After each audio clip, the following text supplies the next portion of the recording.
Ele pode vir buscar, tem 4 tabletes. Vou enfiar um no nariz, um na boca, um no ouvido e outro naquele outro orifício que ele deve saber. Vou saber algumas das propostas no campo econômico do senhor.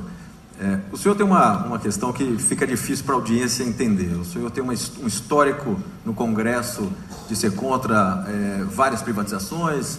O senhor, se não me engano, votou contra o Plano Real. Recentemente o senhor votou contra o Cadastro Único Positivo. O senhor, quando faz referência ao processo de desenvolvimento do Brasil, sempre se refere ao período militar, que o senhor deve saber que foi o período que mais criou estatais no país, né? Então não tem nada a ver com o discurso, e aí que vem a minha pergunta, não tem nada a ver com o discurso que o senhor faz, em particular vinculado ao Paulo Guedes, que a gente conhece, assessorou lá a equipe econômica do Pinochet, foi um extremo liberal, é o oposto, exatamente o oposto do que foi o regime militar brasileiro, talvez 180 graus do que foi o regime militar brasileiro do ponto de vista econômico, sendo que o resultado foram os opostos, né?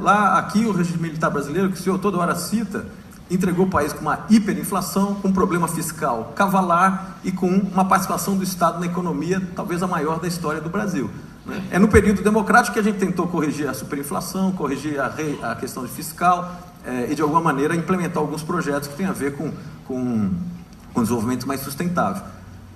Como é que o senhor explica essa contradição? O histórico do senhor e as referências no discurso são muito estatista, muito anti-reforma, muito anti qualquer tipo de liberalização do processo econômico, e aí o senhor vem e fala que o seu principal assessor econômico é o Guedes, que é um ultraliberal que defende inclusive a privatização da Petrobras. O senhor precisaria se posicionar, nesse caso recente da greve dos caminhoneiros, que foi parte greve e parte lockout, o senhor acabou apoiando essa greve, esse movimento. E aí resultou num tabelamento de preços, subsídio ao diesel e, simultaneamente, nós tivemos um problema de concorrência vinculado a esse modelo de tabelamento. Tudo bem. O senhor poderia explicar um pouco melhor a visão, senhor? Sem problema nenhum. Primeiro que o ser humano evolui.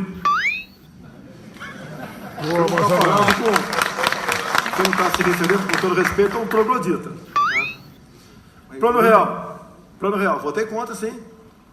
Lá naquela época, em 94, a inflação de janeiro e fevereiro de 94 foi expurgada apenas para os militares das Forças Armadas. Sou capitão do Exército, tentei negociar com a equipe econômica o mesmo tratamento para os servidores públicos, não consegui, votei contra.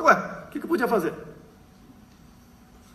Questão do cadastro único, não temos qualquer garantia do sigilo dos cadastrados, zero. E até falei lá, por que não bota? O pessoal faz emenda na perna, faz emenda e bota aí, que é o voto favorável. Vou mandar o MP depois. Não mandaram ainda. Quanto a estatizante, eu queria saber, em 70, se não fosse estatal, né, quem faria Itaipu Binacional? Responda isso.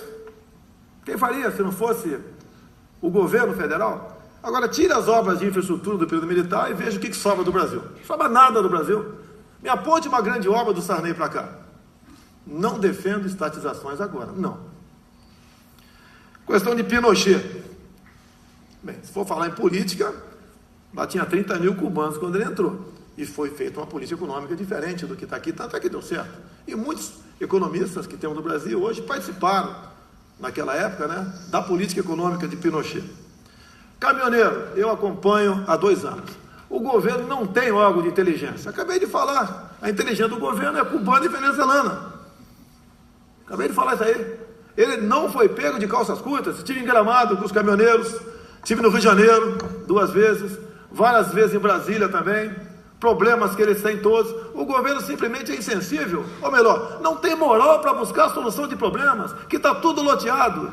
Quando fala em multagem eletrônica, tem uma pequena máfia de colega meu que trata desse assunto. O senhor anda 70 por hora lá em Leblon, Copacabana, que não tem passarela, mas na Rio Santos tem que andar 40 por hora. Por que isso? A indústria da multa. Isso pesa no bolso do caminhoneiro, das empresas, pesa na inflação no final do ano. Tá? A questão da roubo de cargas, hoje que vem tratando esse assunto, o pessoal fala que eu estou errado. Mas a política deles é continuar o dinheiro de custódia, uma equivocada política de direitos humanos, é uma preocupação enorme com o encarcerado, é não reduzir a moralidade penal, tudo é progressão de pena. O bandido é um coitado, o desgraçado somos nós. Então chega uma hora que explode o negócio. Apoiei sim, fiz vídeo 4, 5 dias depois, fiz um outro vídeo, e sempre falando em não obstruir rodovias. Eles não fizeram. Quando começou a infiltração, a obstruir, reforcei, pedi para eles, seria um gesto de altruísmo, etc, etc, deixar o movimento. Ganhei antipatia de metade deles. Não fui para a pista em nenhum momento.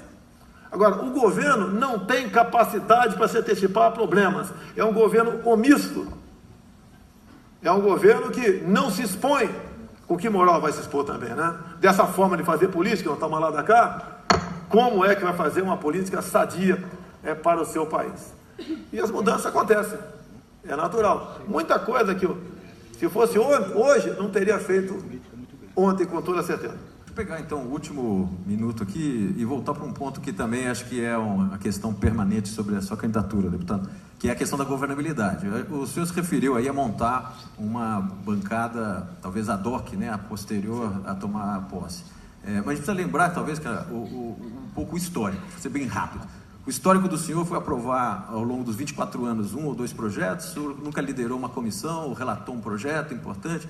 Como é que de uma hora para outra o senhor, que em 24 anos não conseguiu montar uma coalizão mínima, conseguiria no dia 1º de janeiro? A pergunta é complexa, já Você não sabe como é que são escolhidos os líderes de partido, vice-líderes e presidentes de comissões? É a maneira como é escolhido. Se eu tivesse participado dessa coalizão toda, talvez tivesse preso uma hora dessa. É muito simples. Essa é a forma de fazer política. É isso mesmo, Bolsonaro. Parabéns.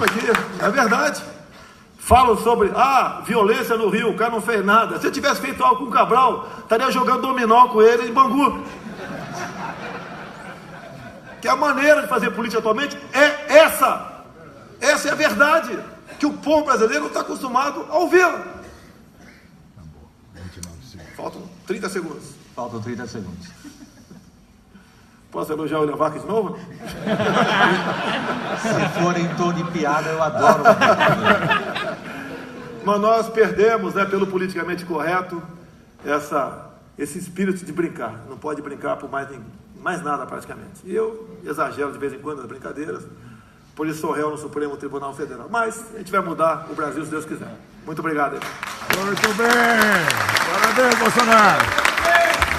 Seu voto.